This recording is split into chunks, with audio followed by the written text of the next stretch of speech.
Hey guys, how y'all doing? It's me, Johnny, and welcome back to another Sorare video. Today, I feel like I want to touch on a very important topic that isn't being talked about enough. I mean, yes, we do see it in social media. We see it in private groups and everything where people talk about others doing this thing. But yeah, I want to talk about everything today. I want to talk about my lineups in which we have four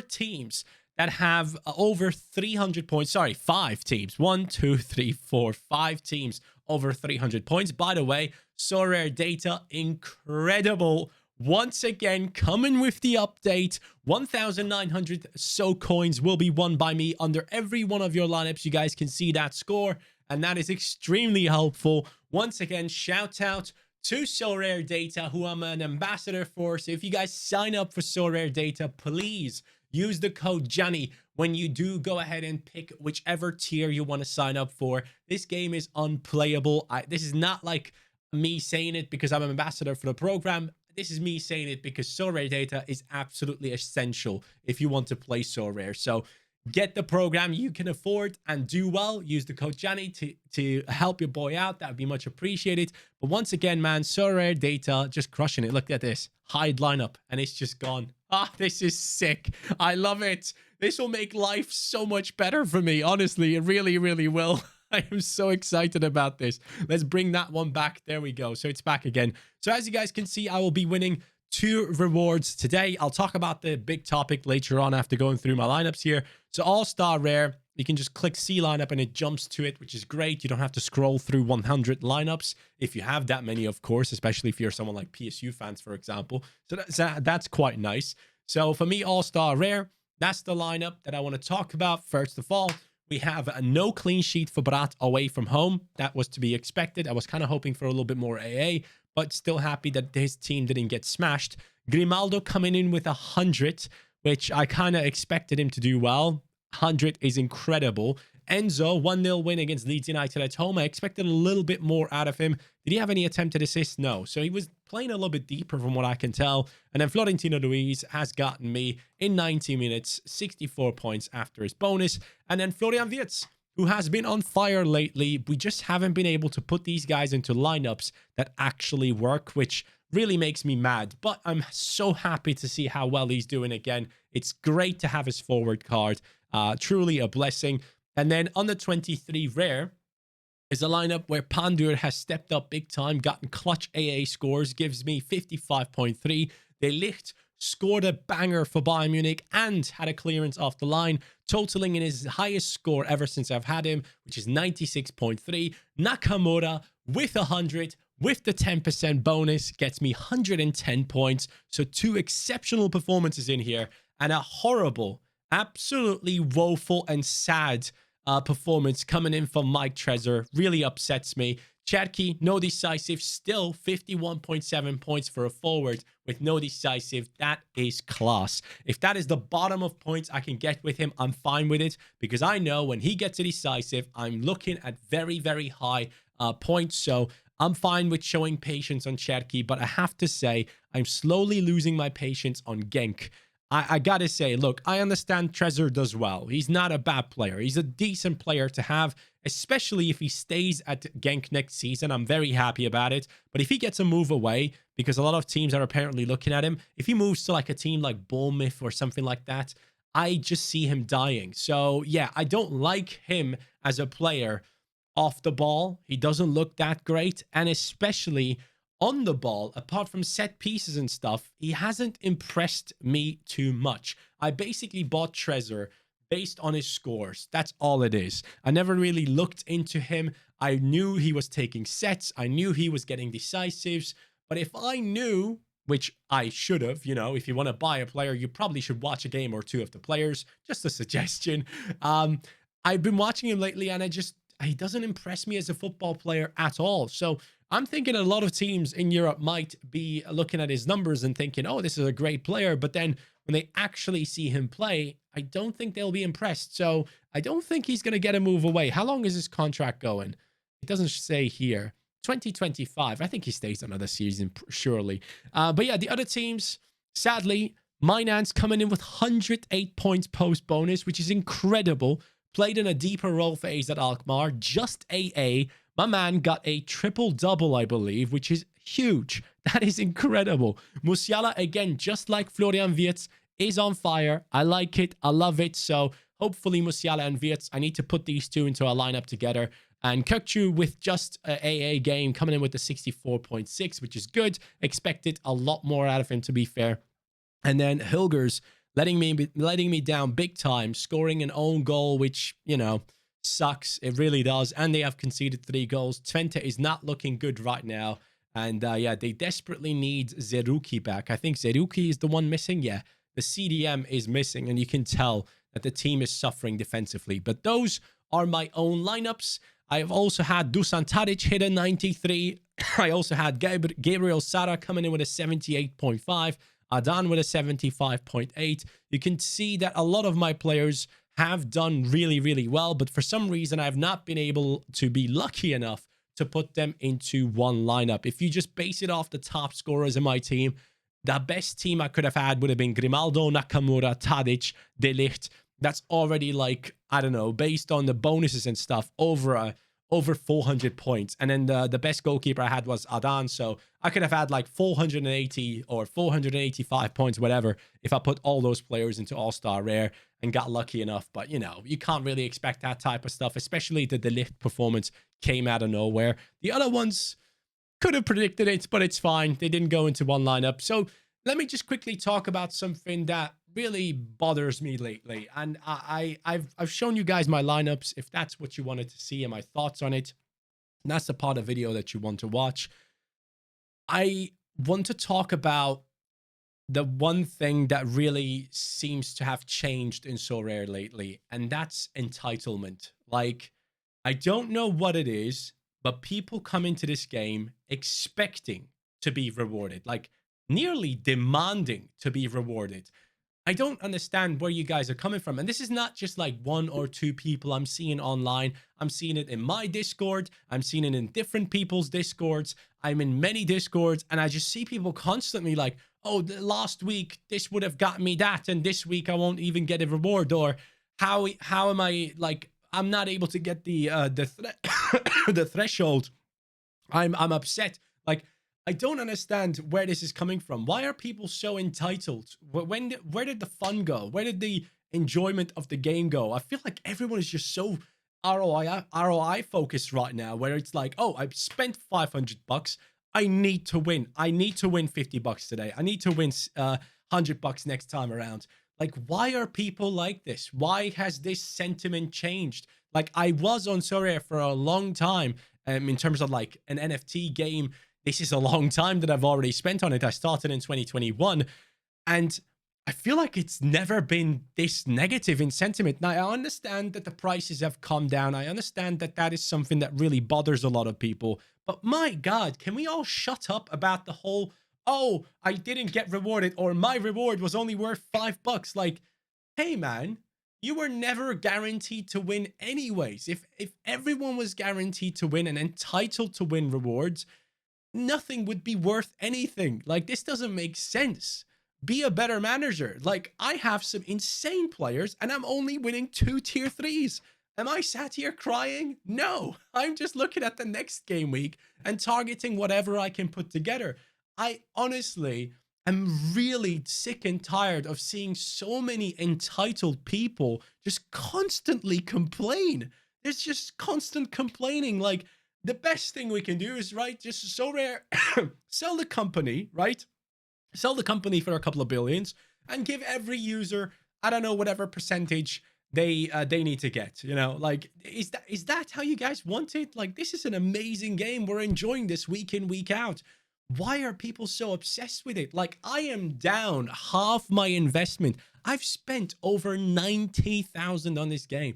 So how do you just complain as much when I'm sat here? Yes, not happy at times if my lineups aren't performing, and I have been guilty of complaining as well.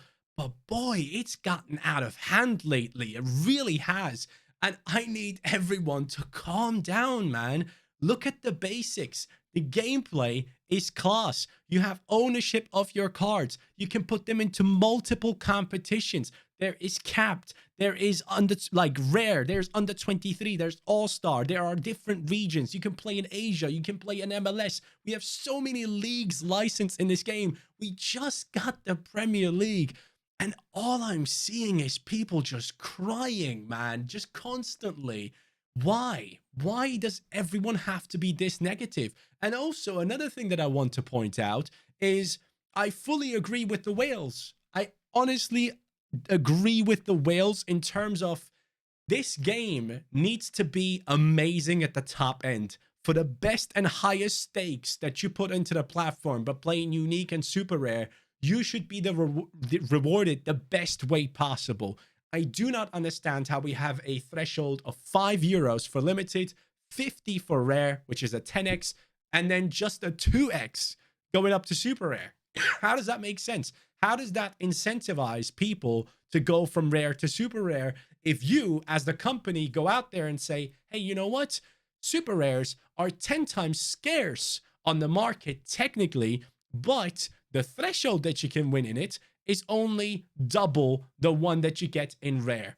So you're telling me that a rare tonnage should basically only be worth double, no, should only be worth half a super rare tonnage. So you're saying that rares are now only half the value of super rares. So super rares are only twice the amount of the rares. How does that make sense? Like, that's something that Sorare definitely needs to address. Because let me tell you this, guys, as much as you might hate the whales on this platform, as much as you like to look at them and be like, oh yeah, the company is doing everything for the big spenders and everything. Yes, yes, I've seen it on Sorare Data's podcast just recently. 91% of the users on the platform apparently have a gallery below 1 ETH evaluation. Do you think like it's smart to go and cater your game to the 91% that only actually have spent below 1 ETH evaluation? Yes, of course. You should focus on that group because there is potential in there. From that 91%, there could be hundreds, if not thousands of managers that progress into higher scarcities and spend more on your game, get involved into the auctions. Of course, you should focus on onboarding and free to play and everything. I'm not saying they shouldn't focus on them, but trust me, guys, if every single whale that is on this platform stops buying, starts selling, and just plays the game without spending money on auctions, trust me, your gallery evaluation is gonna die. So if you out there are just constantly complaining about the game catering to the whales like it used to be for a while, because we have not been catering to the whales at all, you're on the wrong side. You want the whales to do well. You want those people to be paid out properly in terms of ETH thresholds, in terms of ETH payouts in those divisions. You want that to happen because as a manager that plays in the lower scarcities, I look up to the super rares. I look up to the unique managers and I think to myself, I want to be there. But right now, I don't see a reason as to why I should do it. I genuinely don't. The only reason that entices me to play in the super rare divisions now is because of the recent changes of them giving out star super rares in rewards, which they didn't really used to do apart from like the unique divisions. So I just sit there and think, why are we like looking at the whales as like these bad guys? These guys are so important for the economy of the game. Like Roxy, for example, just swept the floor buying, I don't know, 16 Kimmishes or something.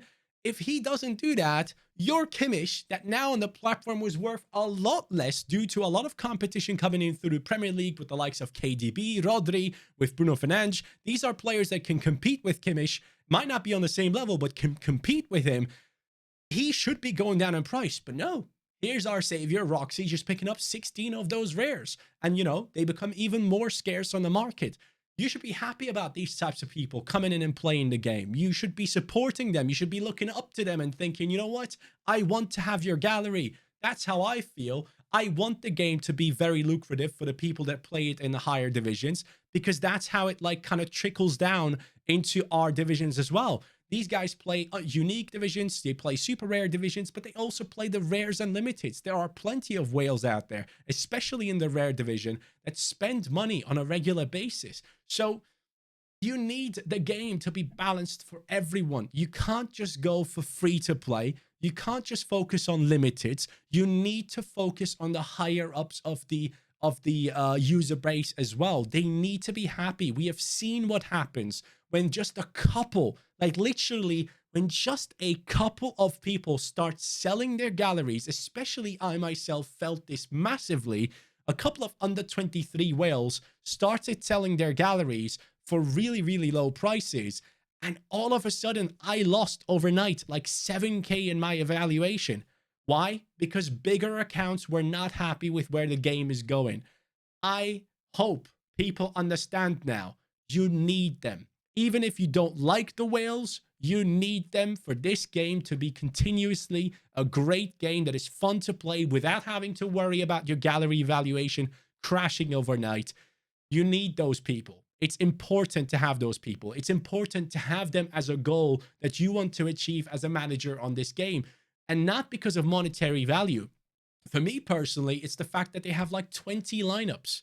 I don't care about the monetary value. If I could have 20 lineups a game week, I would feel amazing. I can watch so much football. I always have something to go after.